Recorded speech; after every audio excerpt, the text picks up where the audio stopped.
මන්දගාමීව යන මොහොතක අපිට ඇවිල්ලා අපේ රටට සේවයක් කරන්න පුළුවන් නම් hey guys, welcome to my vlog. ඉතින් අද වල බලන්න ඇති ඉන්නේ පාට මැද්දෙන් පටන් අරන් තියෙන්නේ කියලා මැද්දෙන් ගියා තමයි.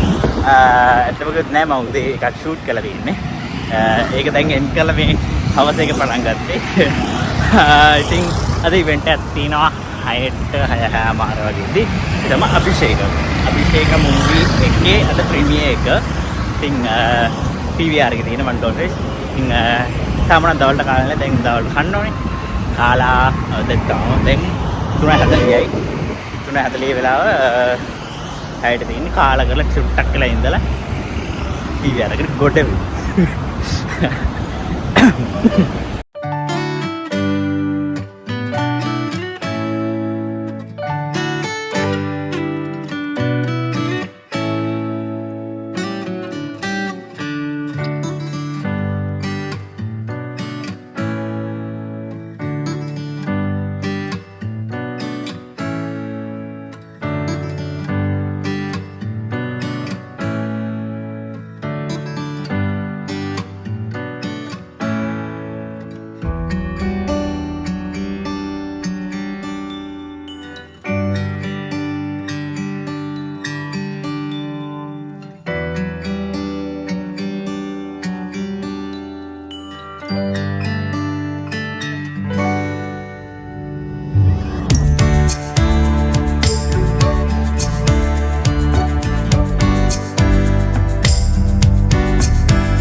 සුබ සන්ධ්‍යාවක් ප්‍රාර්ථනා කරන අද දිනේදී අභිෂේක සිනමා පටයේ ප්‍රීමියර් දර්ශනය වෙනුවෙන් ඔබ ආරාධනය ලැබෙන මෙහි පැමිණි ඔබ සියලුම තාමත් ආදරයෙන් ගෞරවයෙන් පිළිගන්න ලබනවා. ප්‍රථමයෙන්ම චිරාගත සම්ප්‍රදාන කුල පහන් සිල් දල්වන්නට මා ඉතා ගෞරවයෙන් ආරාධනා කරනවා. විධායක නිලධාරී නිමල් කුලරත්න මහත්මයාට ඒ වගේමයි ඩොනල් ජයසුන්දර මැතිතුමාට චිත්‍රපටයේ ප්‍රධාන චරිතය නිරූපණය කරන දුලානි අනුරාධා මෙනවියට ඒ වගේම ඩයනාගේ හෙට්ටි ආරච්චි චිත්‍රපටයේ සංගීත අධ්‍යක්ෂණය කළ ලාල් ආනන්ද අබේදීරයන්ට ඒ වගේමයි චිත්‍රපටයේ නිෂ්පාදක නිශාන්ත ජෝඩ් මලීෂා ඇන් මෙලනි ජේසන් මෙලනි ක්‍රිෂ්නා ඇතුළු ඔබ සියලු දෙනාට තමත් ගෞරවයෙන් ආරාධනා කරනවා චිරාගත පහන් සිල් දාල්වමින් මේ කාර්යය ආරම්භ කරන්න.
පුංචි විනාඩි 2ක කාලයක් අවශ්‍යයි.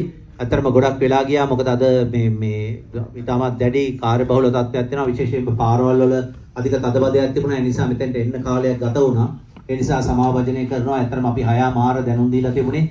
සිනමා ශාලාවටත් වෙලාව පරක්කුයි. නමුත් සාමාන්‍යයෙන් ප්‍රීමියර් දර්ශනයක් පැවැත්වෙනකොට ඔබ දන්නවා මේ චිත්‍රපටයේ නිෂ්පාදකවරයා තමයි අත්‍තරම මේ සංවිධානය කරලා සියලු දේවල් කරන්නේ. ඒ වගේමයි මෙහෙට අද දිනේ පැමිණලා ඉන්න සියලුම රංගන ශිල්පීන් තාමත් ගෞරවයෙන් මා පිළිගනු ලබනවා. සහ මාගේ ආදරණීය මාධ්‍යවේදී අපි පටන් ගන්න ඉස්සෙල්ලා මම කැමති චිත්‍රපටයේ නිෂ්පාදක නිශාන්ත ජෝඩ් ඒ වගේමයි මෙලනි ජේසන්, මෙලනි ක්‍රිස්ටිනා සහ මලිෂාන් ඔබ හතර දෙනාට සුළු මොහොතකට මේ ඉදිරියට මම කැඳවනවා. මේ තමයි නිශාන්ත ජෝඩ් ඒ වගේම යෝගේ දරුවන් තිදෙනා එහි අධ්‍යක්ෂවරුන් මෙහි චිත්‍රපටයේ අනිත් නිෂ්පාදකවරුන් තිදෙනා මේ සිනමාවට අලුතෙන්ම එකතු වෙච්ච නිෂ්පාදකවරු කීප දෙනෙක් ඇත්තට හරි වටිනවා. මොකද මොහු මේ සිනමා පටයේ පමණක් නෙවෙයි මේ තමයි මෙයාගේ පළවෙනි රූපගත කරනවා කේස් නම්බර් 447 කියන සිනමා පටයේ. ඒත් නොදුරේම ඔබට දකින්නට පුළුවන් කැරුම් ආර්යන්, උපේක්ෂා ස්වර්ණමාලි, ටීනා ෂනෙල් ඇතුළු ඒ වගේම ඩීසි රාජපක්ෂ. ඉතින් මේ සිනමා පටයේ ඇත්තටම මීට ප්‍රථම නිම කරලා ජෝඩ් විසින් පසුව නිෂ්පාදන කටයුතු සඳහා ගත් චිත්‍රපටයක්. මට ජෝඩ්ගෙන් එකයි අහන්න තියෙන්නේ ජෝඩ් ඇත්තටම ඔබට මොකද හිතුනේ සිනමාවට ඇවිදilla මේ වගේ ආයෝජනයක් කරන්න? ඇත්තම සතුටු වෙනවා. මොකද මේ දැන් තියෙන වාතාවරණයත් එක්කලා සිංහල සිනමාව මන්දගාමීව යන මොහොතක අපිට ඇවිල්ලා අපේ රටේට සේවයක් කරන්න පුළුවන් නම් ඒ ගැන අපි ඇත්තටම ගොඩාක් සතුටු වෙනවා. ඔව් මම මෙලිෂාගෙන් අහන්න කැමතියි. මම දන්නවා ඔබ එදත් මම ඇහුවම හොඳ උත්තරයක් දුන්නා. සිනමාවට ආයෝජනයක් කරනවා කියන්නේ තරුණ පරම්පරාව හරි වටිනවා. මොකද මේ කාලේ මේ ප්‍රොඩියුසර්ස්ලා හොයාගන්න හරිම අමාරු කාලයක් චිත්‍රපටියක් කරන්න. හැබැයි ඒ ඉන්න අය අතරේ තරුණ අය මේකට එන එක ගොඩක් වටිනවා. මොකද හිතන්නේ? ඒත් එක්කම තමයි කියනුනේ දැන් අපි දැන් මේ අලුත් චිත්‍රපටයේ තියෙන අභිෂේක චිත්‍රපටයේ සමාජයට හොඳ ආදර්ශයකුත් දෙනවා. ඒක නිසා තරුණ අපි තමයි මේ කණේට ඉස්සරහට ගෙනියන්න ඕනේ. ඒක නිසා තමයි අපි මේකට සම්බන්ධ වුණේ. ඒ වගේම නැගණිය මොකද කියන්න තියෙන්නේ? අක්කයි තාත්තයි එක්ක මොකද සිනමාවට ඒගොල්ලෝ තියමු ගැන ඔබට මොකද හිතෙන්නේ? මේක මගේ ෆස්ට් එක්ස්පීරියන්ස් එක. ගොඩක් දේවල් ඉගෙන ගත්තා. ඒ වගේම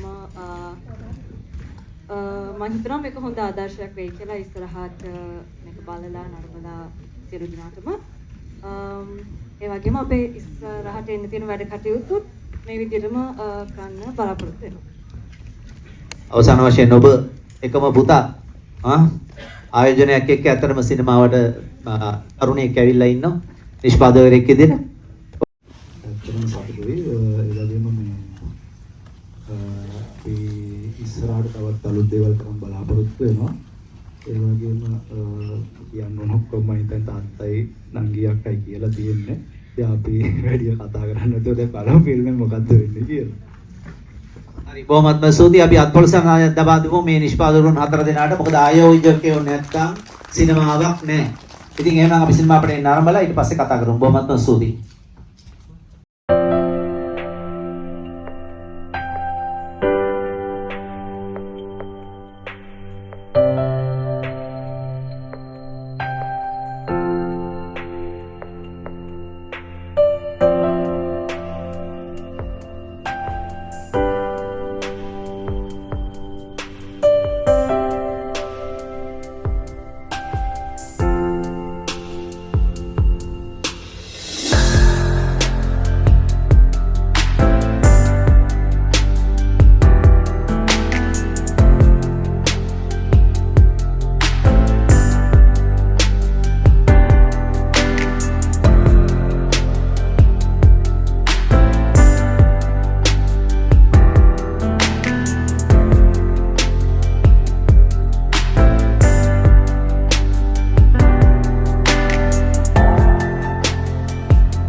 හරි දැන් ඔන්න එළියට ආවා. අද තිබ්බේ අභිෂේක මූවි ප්‍රීමියර් එක. ඉතින් ෆිල්ම් එක ගැන ෆිල්ම් එක රිලීස් වෙන 7 වෙනිදා. ඉතින් තව දවස් 2ක් වගේ තියෙනවා. 2ක්. ඔයාලා බලලා ඉතින් 2ක්. එතකොට ෆිල්ම් එක ලස්සනයි. ඉමෝෂනල් පැත්තට බරයි. කියුට්. ඒ වගේම ළමයින්ට ඒවා ගොඩක් ලස්සනට තියෙනවා. ඒ කියන්නේ දැන් තමන්ගේ ෆැමිලි එකත් එක්ක තමන්ගේ ළමයි එක්ක නැත්නම් ඉස්කෝලේ ළමයි එක ගිහලා බලන්න පුළුවන් ලස්සන ෆිල්ම් එකක්. හොඳයි. අතර ඒ කියන්නේ ඒ පැත්තේ ඉන්න සෑහෙන හොඳයි. ඉමෝෂනල් පැත්තට මට ගොඩක් ඇල්ලුනේ. ඒ කියන්නේ ඒ පැත්තට ගොඩක් ස්ට්‍රෝං එකේ. හොඳයි. අවුල නැහැ. ඒක ගොඩක් පරණයි ෆිල්ම් එක. දැස් කීය 16 17 ඒ වගේ කාලවල තමයි හදලා තියෙන්නේ. කොහොම හරි ෆිල්ම් එක හොඳයි බලන්න. 7 වෙනිදා රිලීස් වෙනවා. හොඳයි. අවුල නැහැ. අතර වැරද්දක් එහෙම ලොකුට එම් කියන්න දෙයක් නැහැ. ළමයින්ගේ ෆිල්ම් එකක් ලස්සනයි. ඉතින් ඔව් අද දවසේ මේව තමයි. ඉතින් හැමෝට ගොඩක් ස්තුතියි නේද ඉතින් මම මෙතරම් බ්ලොග් එක නවත්තන මොකද දැන් ගොඩක් රෑ වෙලා තියෙන්නේ. බස් එකක් අල්ලගත්තා ගියා. ගොඩක් ලේට්. සෝ ඊළඟ බ්ලොග් එක හැම වෙලේම හැමෝට ගොඩක් ස්තුතියි නේද ඉතින් ලයික් කරන්න පොඩ්කාස්ට් ෂෙයා කරන්න ඒකත් සබ්ස්ක්‍රයිබ් කරන්න channel එක. ඉතින් අපි ඊළඟ බ්ලොග් එක හැම දැන් ඉතින් බයි. හෙට පොයි. කියන්නේ ඔයාලට අද පොයි. අඩ රෙස්ට් එක ගන්න ඕනේ.